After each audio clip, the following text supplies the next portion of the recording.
Hey guys, happy Valentine's Day or Galentine's Day for all my single girls.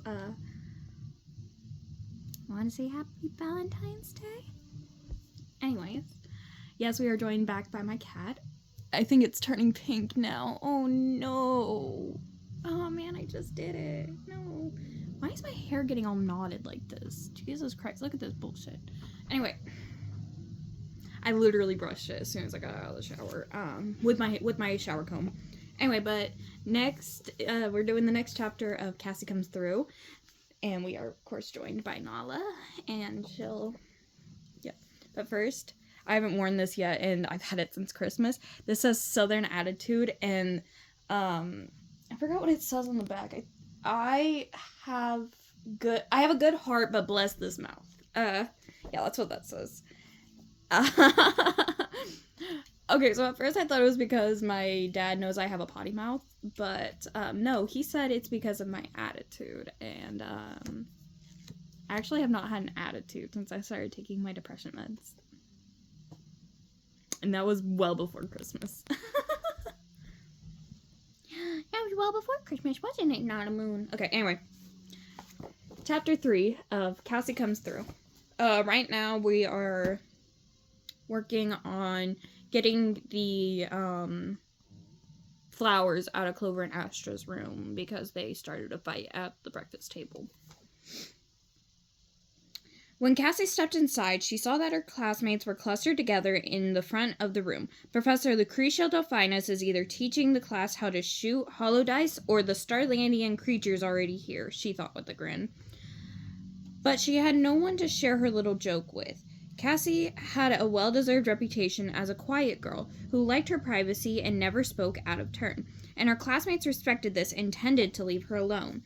She was okay with that. Still, she thought as she stood uncertainly at the front of the class, it would be nice if someone would turn around and say hello, or move over, or make room for me in the circle. But she wasn't surprised that no one did. What was disappointing to her was that she knew her fellow classmates, and sometimes professors as well, often took a reserved nature for aloofness, or worse yet, thought she had nothing to contribute. 2, 4, 6, 8, 10. Okay. She did have a lot to offer. It was just that she liked to get all her thoughts in order before she opened her mouth. She didn't like ideal chit-chat, throwaway comments, or speaking for the sole purpose of her hearing yourself talk. She couldn't fathom being like Gemma, who could make small talk with anyone, teachers, students, parents, staff, strangers.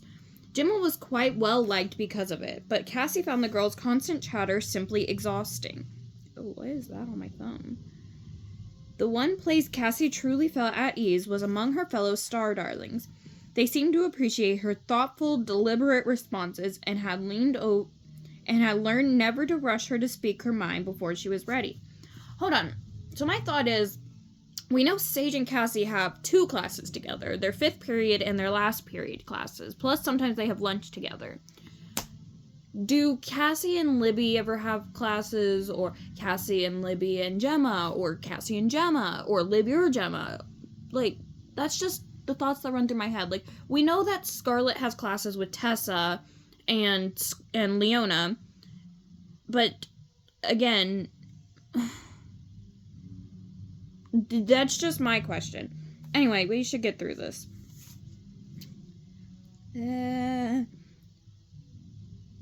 She felt as if she found her place. That's why all the strange things that were going on were making her feel extra nervous.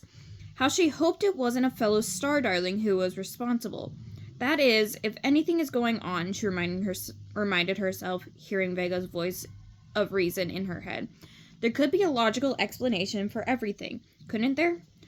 The crowd of students hadn't shifted an inch. Cassie stood on her toes to try and peer over them, but as she expected, it was useless. She overheard snippets of conversation. How sarcastic! And I can't wait to guess what the wish is. She bit her lip in anticipation. Okay, class, time to get started, Professor Lucretia Delphinus called out. Everyone to your seats. The girls reluctantly scattered, and Cassie headed to her desk. She plopped down into the chair, which immediately adjusted to her height, build, and preferred seating position. The ultimate in classroom comfort. Vega had told her that the seats in Wishworld classrooms were hard and rigid. That didn't make sense to Cassie at all. She couldn't imagine how you could pay attention to your lessons when you were uncomfortable. Now that the students were all seated, Cassie was frustrated when she realized that she still couldn't see the creature. Her professor, a tiny woman in a voluminous swirly purple and blue skirt that looked like a moonstorm, was somehow positioned in a way that precisely blocked her view. She craned her neck, but she was unable to see see behind the woman. Star greetings, students, said Professor Lucretia Delphinus. Welcome to your first wish identification workshop. Today we will be granting the wishes of our special guest, Mika. She stepped to the side, and Cassie finally caught a glimpse. The creature was sitting in the middle of the teacher's desk, staring into space. Cassie felt her spirits drop. It wasn't a majestic lion who could be wishing to climb to the top of the crystal mountains and graze on the rainbow lichen that grew there, or a galiope who might want to take a lucky student for a ride on his broad back. Her fingers laced through his glittery mane.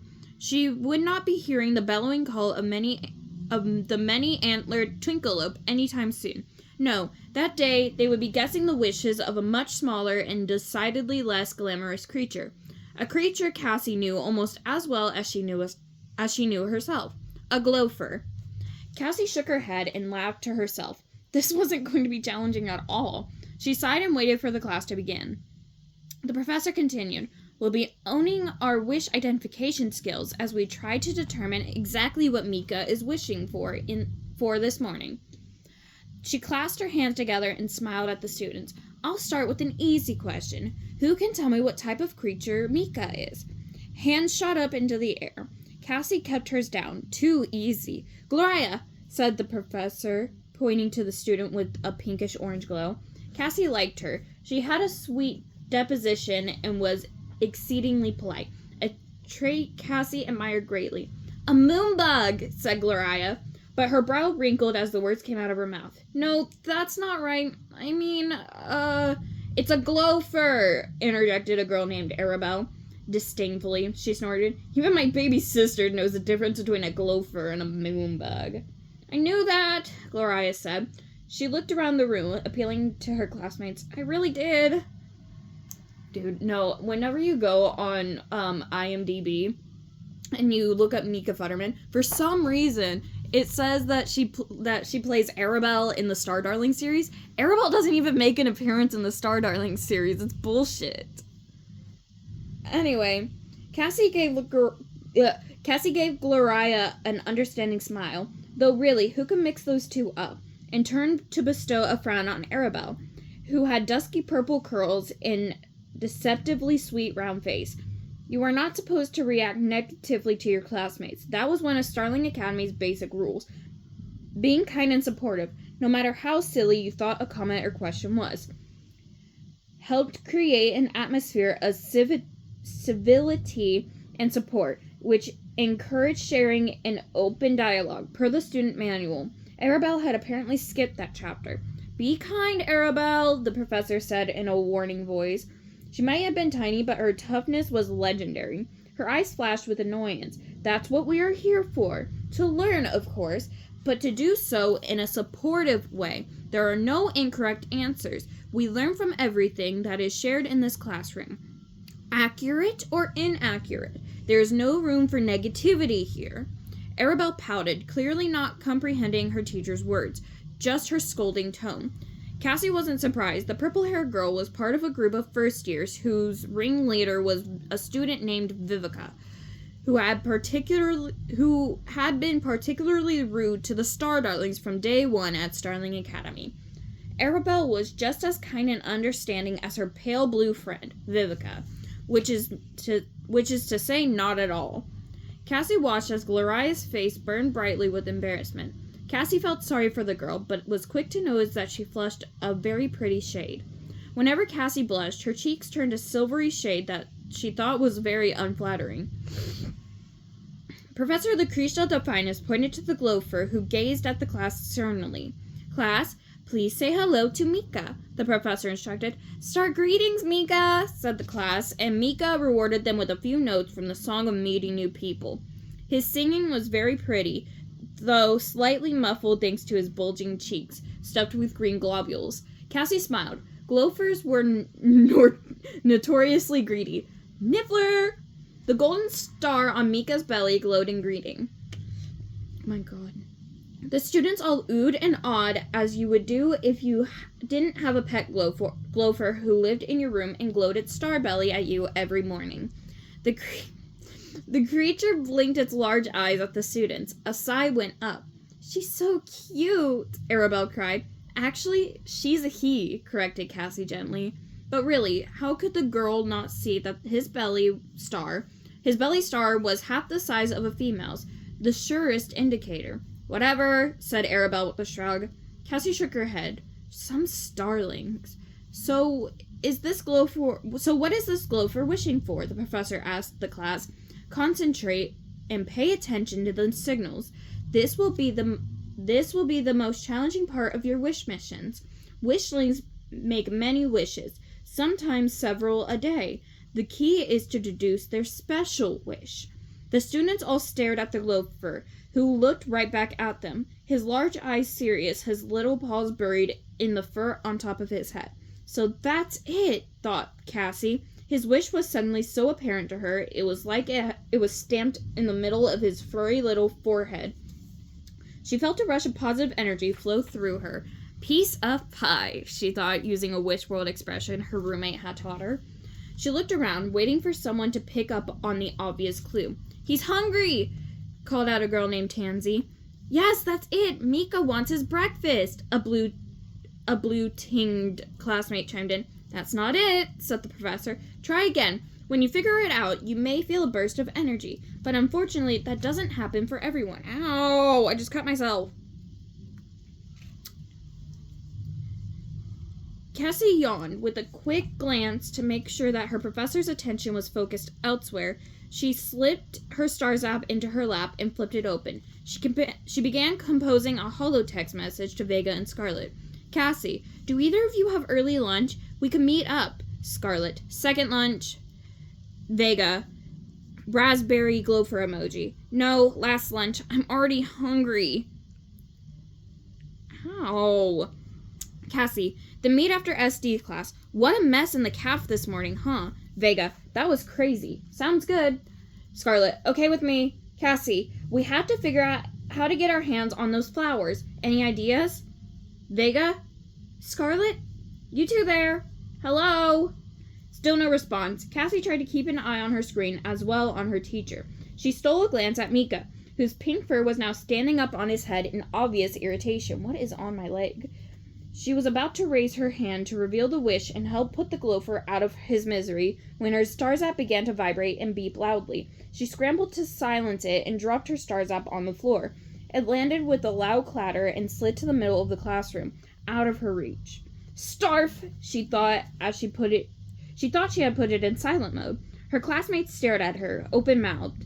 The room was so still you could have heard a gopher gasp.